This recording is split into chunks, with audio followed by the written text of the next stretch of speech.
नमस्कार, स्क्रीनर की एक नई वीडियो में आपका स्वागत है। इस वीडियो में मैं आपको हिंदुस्तान के इतिहास की सबसे महान गायिका लता मंगेशकर जी के साथ घटी उस घटना के बारे में बताऊंगा जब उनको जहर देकर उनकी जान लेने की कोशिश की गई थी। वीडियो शुरू करने से पहले आपसे अनुरोध है कि इस वीडियो को लाइक कर दीजिए और हमारे चैनल स्क्रीनर को सब्सक्राइब ज़रूर कर लीजिए। बहरहाल वीडियो में आगे बढ़ते हैं। ये बात है साल 1962 की, जब लता मंगेशकर जी 33 साल की थी और एक स्थापित गायिका के रूप में हिंदुस्तान सिनेमा की सबसे लोकप्रिय गायिकाओं में से एक बन चुकी थी। तब किसी ने लता मंगेशकर जी को धीमा जहर देकर मारने की कोशिश की थी, जिनसे उनकी तबीयत खराब हो गई और वो 3 महीने तक बिस्तर पर पड़ी रही। तबीयत इतनी खराब हो गई थी कि वो मरने के बहुत करीब पहुंच गई थी। इस घटना का खुलासा लता मंगेशकर जी ने दिग्गज लेखिका पद्मा सचदेव से किया था, जिन्होंने पहली बार इस खौफनाक घटना का खुलासा अपनी किताब ऐसा कहाँ से लाऊं में किया था। हालांकि बाद में फिल्म राइटर नसरीन मुन्नी कबीर को दिए एक इंटरव्यू में खुद लता मंगेशकर जी ने इस घटना के बारे में खुलकर बात की थी। लता मंगेशकर जी ने इंटरव्यू में बताया कि 1962 में मैं लगभग 3 महीने के लिए बहुत बीमार पड़ी। एक दिन मैं अपने पेट में बहुत बेचैनी महसूस कर रही थी और फिर मैंने उल्टी करना शुरू कर दिया। ये बहुत भयानक था। उल्टी हरे रंग की थी। जल्दी से डॉक्टर को बुलाया गया। डॉक्टर आए और एक्सरे मशीन भी घर ले आए, क्योंकि मेरी तबीयत इतनी ख़राब थी कि मैं चल नहीं सकती थी। उन्होंने मेरे पेट का एक्सरे किया और कहा कि मुझे धीरे धीरे जहर दिया जा रहा है।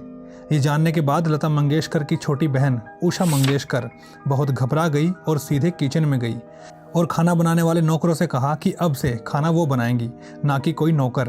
लता मंगेशकर जी बताती हैं कि उस दौरान मैं इतनी बीमार पड़ गई थी कि मुझे डर लगने लगा था कि शायद अब मैं नहीं बचूंगी, और अगर बच गई तो शायद फिर दोबारा कभी नहीं गा पाऊंगी।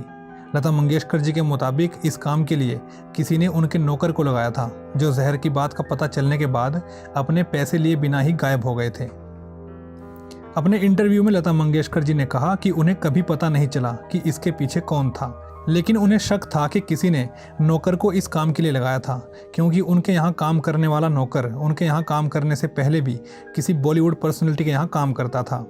यानी लता मंगेशकर जी को किसी पर शक तो था, लेकिन पुख्ता सबूत ना होने की वजह से उन्होंने कभी भी किसी का नाम नहीं लिया।